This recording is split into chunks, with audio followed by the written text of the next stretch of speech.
Good Friday, the day when Christians the world over commemorate Jesus' crucifixion by eating fish. Makes perfect sense, right? Now let's dive into the holy confusion that is Good Friday. The paradox is not lost on us, a day filled with solemnity and reflection, yet we label it as good. It's a bit like calling a funeral a celebration, isn't it? But where does this odd terminology come from? Well, there are theories aplenty. Some say it's because good was once synonymous with holy. Others suggest it's a misinterpretation of God's Friday. And then there's the theory that it's all just a big linguistic mix-up, a medieval etymology error. So if you've ever scratched your head wondering why a day marked by death and suffering is deemed good, there you have it. We're all just victims of a 1,000-year-old typo. Speaking of fish, ever wondered why it's the food of choice on Good Friday? No, it's not because Jesus was a pescatarian. It's an intriguing tale, actually. You see, the tradition of abstaining from meat on Good Friday hails from the religious practice of fasting and penance, symbolizing the sacrifice Jesus made. But then, the question arises, why did fish become the go-to substitute? Well, the answer lies in a bit of theological gymnastics. The Church, in all its wisdom, declared that fish, although a living, breathing creature, didn't count as meat. Yes, you heard it right. Fish, from an entirely different kingdom, somehow got classified as not meat. It's a bit like calling a tomato a vegetable because it hangs out with the lettuce in your salad.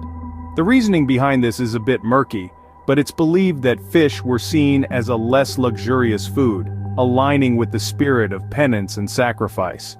So next time you're munching on a fish sandwich on Good Friday, remember, you're participating in a centuries-old workaround of a religious rule. Now, let's talk about the real reason we all love Good Friday, the long weekend and the sales.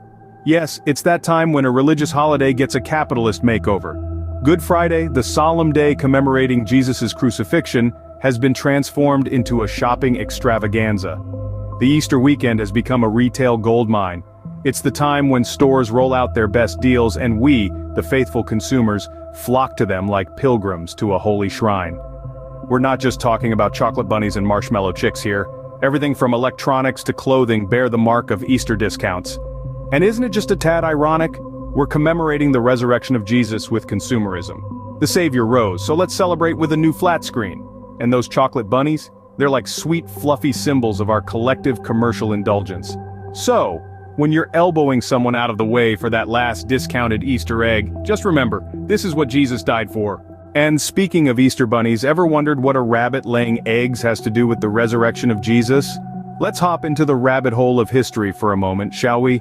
The Easter bunny, a fluffy, lovable creature known for delivering chocolate eggs to children worldwide, is actually a symbol rooted in ancient paganism. Yes, you heard that right. The Easter bunny, a highlight of a Christian holiday, has origins that are about as Christian as a jack-o'-lantern at Christmas. Our furry friend is believed to have originated from the Germanic goddess Eostra, who was associated with spring and fertility. And what better symbolizes fertility than a rabbit? They're practically the poster children for rapid population growth. However, the egg-laying part, well, that's a biological anomaly that would have Darwin scratching his head. Picture this. A rabbit known for its prolific breeding somehow manages to lay eggs, a feat exclusive to birds and reptiles. It's like finding out that your goldfish has started making honey.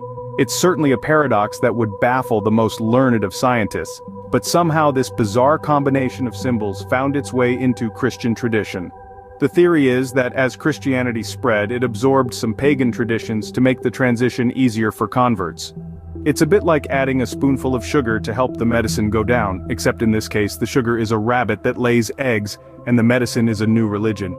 Now, every Easter, children around the world eagerly anticipate the arrival of this egg-laying hare, blissfully unaware of its pagan roots. And adults, well, we're just as complicit, aren't we?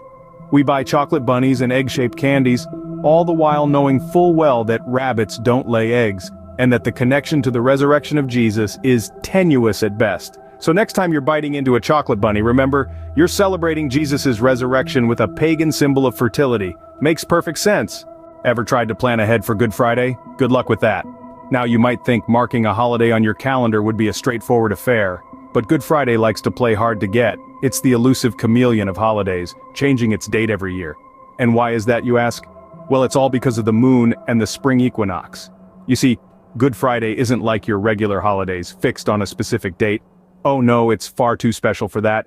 It's based on the lunar calendar, which is a little bit like that rebellious teenager who refuses to follow the rules of the Gregorian calendar. Instead, it prefers to dance to the tune of the moon's phases and the spring equinox. So, how is the date of Good Friday decided? It's a bit like a cosmic game of bingo. You wait for the first full moon after the spring equinox, and then the following Sunday is Easter. And Good Friday? That's the Friday before Easter. Sounds complicated? Well, it is. It's as if the church is saying, you want to plan ahead for Good Friday? Well, let's see how you handle a little unpredictability. And let's not forget the spring equinox, the other player in this game. It's that time of the year when day and night are of equal length. But don't be fooled by its serene-sounding name, it's just as unpredictable as the lunar calendar. The spring equinox can be as early as March 20th or as late as March 23rd. So even the equinox likes to keep you guessing. So, there you have it. The date of Good Friday is not some random act of chaos. It's a finely tuned dance between the moon, the equinox, and the church calendar.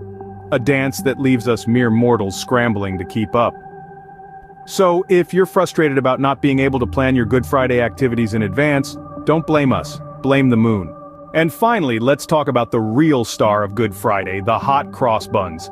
These deliciously spiced sweet buns, adorned with their iconic cross, have become a staple of Good Friday feasting. But have you ever stopped to ponder the symbolism baked into this seasonal treat? The cross on the bun, quite literally, symbolizes the crucifixion. Quite a heavy concept to digest along with your morning coffee, isn't it? Now let's add a pinch of dark humor to this culinary tradition. Have you ever thought that munching on these buns could be seen as a kind of symbolic cannibalism?